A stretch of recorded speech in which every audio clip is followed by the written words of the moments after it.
ये है एक मुट्ठी और ये है हथौड़ा और ये है आयरन फिस्ट हथौड़ा। आयरन फिस्ट एक एंशिएंट टाइम की कुंफू है जिसे सीखने से हम लोग अपनी बोन डेंसिटी और स्किन थिकनेस को बहुत ही ज़्यादा मजबूत कर सकते हैं। और अगर मैंने इसको गलती से मास्टर कर लिया तो मैं इस ईंटों को भी इस हाथ से तोड़ सकता हूँ। लोगों को सीखने में इसे सालों लग जाते हैं, लेकिन मेरे पास सिर्फ 7 दिन है और मैं 7 दिन में इसे पूरा मास्टर करने वाला हूँ। तो सबसे पहले अपने हाथ को इस तरीके से 180 डिग्री सीधा रखना है। अगर हाथ टेढ़ा हुआ तो आपका हाथ भी टूट सकता है इससे। और फिर पंच मारते समय अपने हाथ को अपवर्ड टू डाउनवर्ड मूव करना है इस तरीके से। सब चीज़ जानने के बाद अब बारी थी प्रैक्टिस शुरू करने की। मैं काफ़ी देर तक प्रैक्टिस करता हूँ, लेकिन मेरे पंच में पावर और स्पीड दोनों मिसिंग थी। फिर मैं ट्यूटोरियल्स देखने जाता हूँ और तभी मुझे मेरी गलतियों का पता चलता है। पहली चीज़ मुझे पता चले कि पंच मारते समय बॉडी को भी मूव करना है, और दूसरी बात यह थी कि पंच मारते समय अपने सांस को भी बाहर की तरफ छोड़ना है ताकि ज़्यादा पावर मिल सके। दोनों चीज़ें पता चलने के बाद मैं काफ़ी तेज़ी से पंच मार रहा था और मेरे पंचों में पावर भी आ गई थी। और फिर थोड़ी देर में इसी तरह प्रैक्टिस करते रहता हूँ। और जैसे मैं प्रैक्टिस ख़त्म करने वाला था तभी मेरे साथ ये हो जाता है। ओह माय गॉड, भाई साहब क्या दर्द हो रहा है। मैं पूरा पावर लगा के पंच मार रहा था, इसी कारण मेरे चेस्ट में बहुत ज़्यादा दर्द होने लगता है।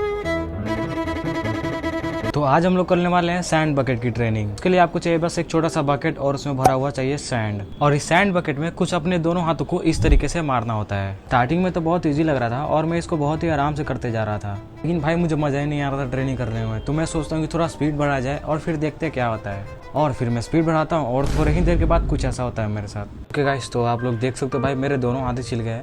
मुझे इतना ज़्यादा उम्मीद नहीं था कि इतना ज़्यादा कुछ हो सकता है, लेकिन मेरे दोनों हाथ ही छिल गए। आप लोग ये देख सकते हो। तो गाइज आज है डे 3 और आज मैं करने वाला हूँ नकल पुशअप, जो कि सबसे टफेस्ट पार्ट था इस चैलेंज का। नकल पुशअप करने के लिए मेरे को प्लेन सरफेस चाहिए था, लेकिन यहाँ पे कोई भी प्लेन सरफेस नहीं था। छोटे छोटे सैंड के टुकड़े थे जो कि मेरे हाथों में गर रहे थे सीधा, और इसी वजह से ये चैलेंज और भी ज्यादा मुश्किल हो रहा था। लेकिन मैं एक जगह ढूंढ के उसको साफ करता हूँ और फिर वहीं पे चालू कर देता हूँ प्रैक्टिस। लेकिन अभी भी मेरे हाथों में छोटे छोटे पत्थर के टुकड़े गर रहे थे, जिसकी वजह से बहुत ज्यादा मुश्किल हो रहा था ये चैलेंज। और थोड़ी देर के प्रैक्टिस के बाद ही मेरे हाथों का ये हाल होता है। पूरे लाल हो गए थे मेरे हाथ, लेकिन फिर भी मैं रुकता नहीं हूँ, मैं प्रैक्टिस करते रहता हूँ। और प्रैक्टिस में कर ही रहा हूँ तभी आप लोग ये देखो भाई बहुत जोर से तूफान आ रही होती है। ये देखो कितना मस्त मौसम हो रखा है और हवा बहुत तेज चल रहा है। तो यार आज है डे 4 और आज अपने उल्टे हाथों से इस ट्री पे स्लैप करना है, जिससे मेरी नकल्स और भी ज्यादा मजबूत होंगी। लेकिन इसको करना उतना ज्यादा टफ था और ये भी इस चैलेंज का सबसे टफेस्ट पार्ट था। हाथों में बहुत ज्यादा दर्द हो रहा था, लेकिन चाहे कुछ भी हो जाए इसे कंप्लीट करना ही था।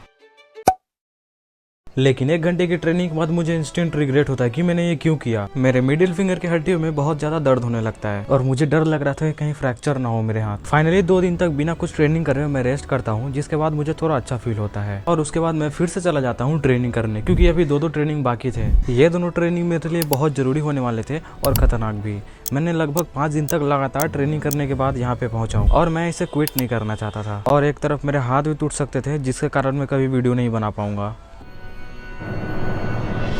तो फाइनली गाइस बिना कुछ सोचे समझे मैं आता हूँ दोबारा से ट्रेनिंग करने, और इस बार मैं करने वाला था सैंड बैग की ट्रेनिंग। सैंड बैग की ट्रेनिंग करने के लिए मेरे पास सैंड बैग नहीं था और मैं मंगा भी नहीं सकता था, क्योंकि बहुत टाइम लगता है आने में। लेकिन मेरे पास एक ऑप्शन है, मैं अपना पैजामा लूंगा और उसको दोनों तरफ से बांध कर मैं उसके अंदर सैंड भर दूंगा। और भाई साहब हमारा सैंड बैग तैयार है, ये देखो। सैंड बैग को रेडी करने के बाद मैं लग जाता हूँ ट्रेनिंग करने। और हाँ, जितना आसान ये लग रहा है ना देखने में, उतना ईजी नहीं है ये। एक काम करो, आप लोग भी सैंड बैग की ट्रेनिंग करके दिखाओ और फिर आप लोग मुझे कमेंट में बताओ कि आप लोग को आसान लगा या थोड़ा टफ था। फाइनली सैंड बैग की ट्रेनिंग करते करते मैं पूरा एग्जॉस्ट हो गया था और मैं पसीने से पूरा गीला हो चुका था, और ऊपर से मेरा हाथ भी काफी ज्यादा दर्द करने लगे थे ये ट्रेनिंग करते करते। फाइनली 5 दिनों की लगातार ट्रेनिंग के बाद ये होने वाली है मेरी लास्ट ट्रेनिंग, एंड यही डिसाइड करने वाला है कि मैं अपने चैलेंज को पास कर पाता हूँ या नहीं। तो ये होने वाली है मेरी लास्ट ट्रेनिंग, और इस ट्रेनिंग में मुझे इस बंधे हुए रोप पे मुझे फिस्ट मारनी है। एंड हाँ गाइज, ये मामूली रस्सी नहीं है, इससे मेरे हाथ भी छिल सकते हैं। तो मैंने फिस्ट मारना चालू कर दिया था, लेकिन स्टार्टिंग में ये बहुत ज्यादा चुभ रहे थे। एंड थोड़ी देर प्रैक्टिस करने के बाद मुझे कुछ फील ही नहीं होता। लगातार 7 दिन प्रैक्टिस करने के बाद मेरे हाथ एकदम पत्थर हो चुके थे, एंड मेरे हाथ कुछ ऐसे दिख रहे थे प्रैक्टिस करने के बाद। लिटरली मुझे कुछ फील ही नहीं हो रहा था। तो गाइज आज है डे 7 और आज लास्ट दिन है, और आज ही मुझे पता चलने वाला है कि मैंने पिछले 7 दिनों में जो भी चीजें सीखी हैं उससे मैं एक टाइल्स तोड़ पाता हूँ या बस एक टाइम पास था। शुरुआत में मैं काफी डरा हो रहा था कि पता नहीं क्या होगा, एंड मुझे इस टाइल्स को देख के पता नहीं डर क्यों लग रहा था। शायद ये डर मेरी मिडिल फिंगर की वजह से हो रही है। काफी देर तक सोचने समझने के बाद और टाइम पास करने के बाद फाइनली मैं सोचता हूँ कि आज आर्या पार हो जाए, फिर देखो क्या होता है।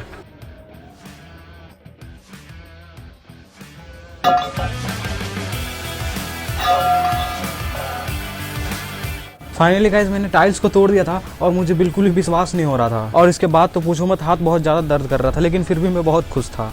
एंड आप लोग ये देखो भाई, टाइल्स का कुछ ऐसा हालत था, उतना भी कुछ खास नहीं टूटा था। तो मैं फिर से ट्राई करता हूँ। एंड पता नहीं क्यों मैं टाइल्स तोड़ चुका था, लेकिन फिर भी मुझे डर लग रहा था। एंड थोड़ी देर के बाद बड़े आराम से मैं इस टाइल्स को भी तोड़ देता हूँ।